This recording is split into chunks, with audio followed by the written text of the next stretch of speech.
بسم اللہ الرحمن الرحیم۔ کیا کوئی کسی کے بدلے میں روزہ رکھ سکتا ہے؟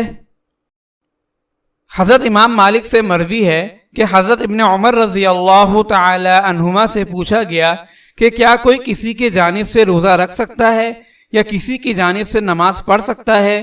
تو انہوں نے جواب دیا، نہ کسی کی جانب سے کوئی روزہ رکھ سکتا ہے اور نہ کوئی کسی کی جانب سے نماز پڑھ سکتا ہے۔